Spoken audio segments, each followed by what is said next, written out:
Anthony Albanese today did something that is shameful, useless and lethally dangerous. He's given Hamas terrorists a huge win. Our Prime Minister announced that Australia would recognise a Palestinian state, something that is cheered by the Hamas terrorist group. Today I can confirm that at the 80th session of the United Nations General Assembly in September, Australia will recognise the state of Palestine. Australia will recognise the right of the Palestinian people to a state of their own, predicated on the commitments Australia has received from the Palestinian Authority.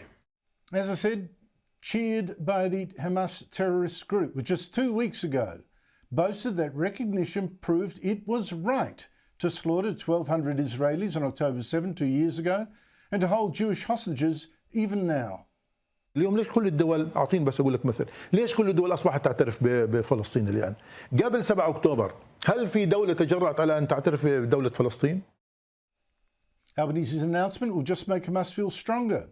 Already all this talk about recognition by a couple of other like-minded countries has had it walk away from peace talks, and it's refusing now to release the 20 living hostages it still holds. But Albanese said today, well, don't worry, Hamas, which already controls the Gaza part of this supposed state, the Palestinian Authority runs the West Bank, it won't be allowed to run anything in this new Palestinian state that Albanese is talking about. Our government has made it clear that there can be no role for the terrorists of Hamas in any future Palestinian state.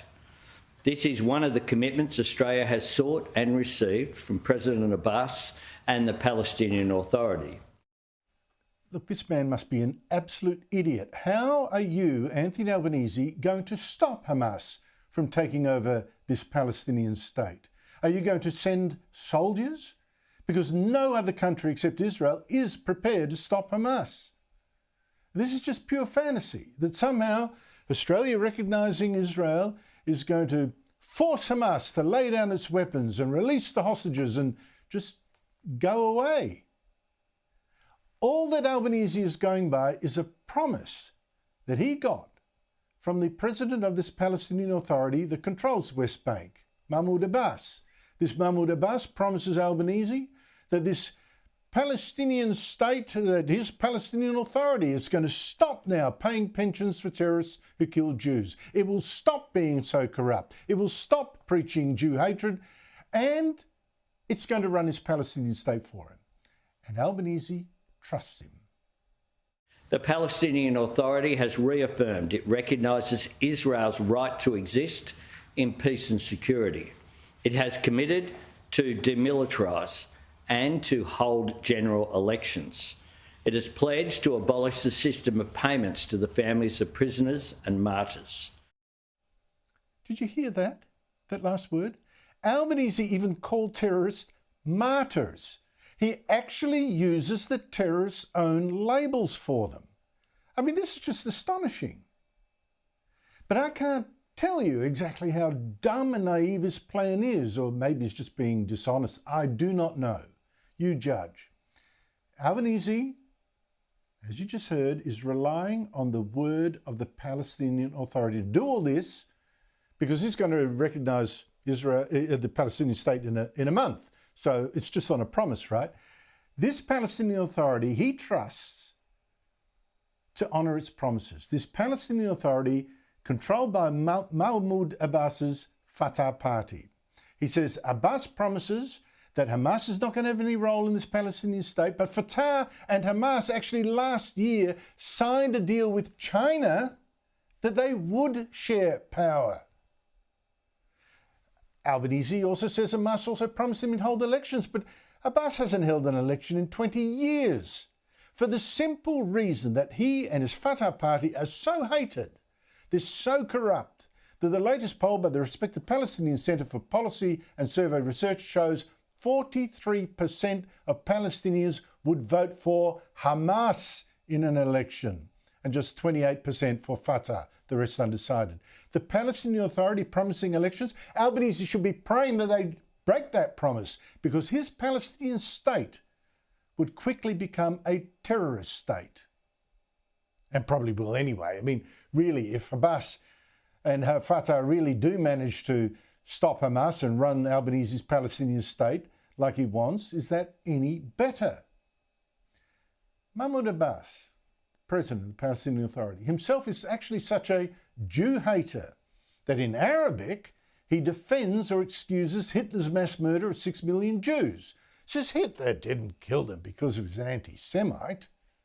وقال إنه اليهود يعني حارب اليهود لأنهم كانوا يعملون على أساس الربا والمال يعني يخربون من وجهة نظره هذا ولذلك هو يكرههم. This is the man that Albanese wants in charge of his Palestinian state. This is the man whose promises Albanese is taking to the bank. I can't believe it. And if Abbas breaks these promises of democracy and I'll stop Hamas and all this, if he breaks those promises, well, Foreign Minister Penny Wong dodged that question about the what if he does when asked today, because this government has no plan at all. Just on, there's no situation in which we would revoke that recognition now that it's been... Our expectation is the international community will work with all parties to ensure not only that those commitments are adhered to, but there is progress towards two states. Albanese's plan is so pie in the sky that he hasn't even told us what borders this Palestinian state would have. Is it the borders now? Is it the borders of 1967 that many demand, that would have Jerusalem virtually surrounded by hostile Palestinian territory, make Israel essentially undefendable? Now, this is important because Israel, in fact, 3 times offered the Palestinians a state. 3 times. And were turned down each time, precisely because the Palestinians could not agree to borders. In fact, they couldn't agree to let Israel even exist. And that's why there is no peace in the Middle East. It's not because Israel is bad. It's because Israel exists. So it's no wonder that Israel's Prime Minister Benjamin Netanyahu was scathing of Australia today, yesterday, having been warned already what Albanese was about to announce. To have European countries and Australia march into that, rabbit hole, just like that, fall right into it, and buy this canard is disappointing, and I think it's actually shameful. And Netanyahu also hinted at the real problem. I mean, Netanyahu is trying to save Israel, but for Albanese, this is not about security. It's not about Israel. This hypocrite is just playing domestic politics, is pitching for the votes of the left and of the big Muslim community here.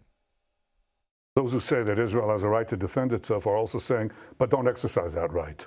When we do what any country would do faced with this genocidal terrorist organization that has performed the worst attack on Jews since the Holocaust, I think we're actually applying force judiciously, and they know it.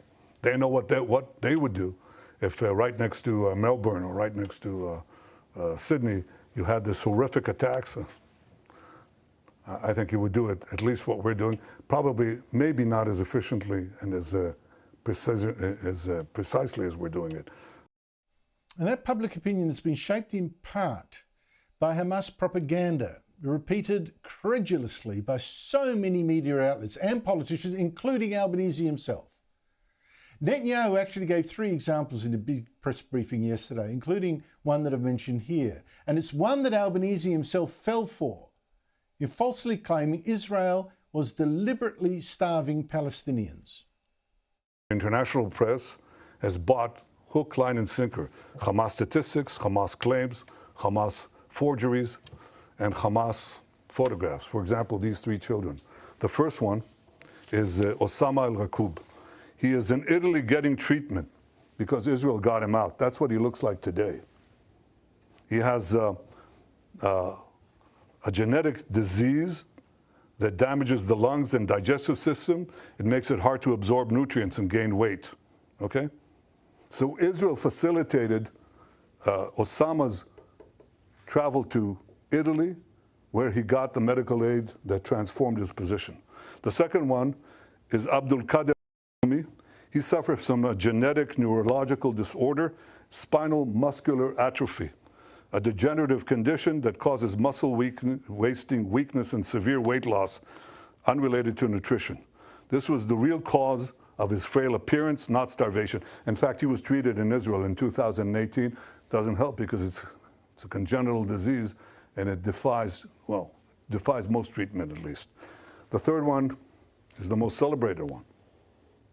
This is a New York Times cover photo. It's on the front page of Muhammad Zakaria Ayub and his mother. Muhammad Zakaria Ayub is suffering from a genetic illness which you're familiar with. It's called cerebral palsy. His mother is well fed and his brother is healthy. I'm looking right now into the possibility of a governmental suit against the New York Times because this is outrageous. Of course, the correction was postage size. I don't know where it was buried. But this is outrageous. These are the three most celebrated photos, and they're all fake. The last example is one that Albanese himself publicly cited as evidence of Israel supposedly starving Palestinian children to death. But he's always been of the tribal left and was always disposed to believe the worst of Israel, attacking it at a rally 25 years ago when it was again under attack. Children throwing rocks with helicopter gunships, with tanks and with missiles. Now back then Albanese at least thought the UN, maybe even Australia, should maybe send peacekeepers to end the fighting. But this time he doesn't even dare suggest that because no one wants to send soldiers to confront the terrorists attacking Israel. Only Israel is doing that, and Albanese has just punished it for defending itself. But he's got absolutely no plan himself to stop Hamas, no plan to release the hostages, no plan to bring real peace. All he's done is attack Israel instead and make Hamas stronger with his useless plan to recognise a Palestinian state that will be run by crooks and terrorists, or both. And the fighting will not stop just because Albanese is recognising Palestinian state. Hamas won't, and Netanyahu said he won't either. Not until the hostages are free. So how stupid, how reckless can our showboating government be?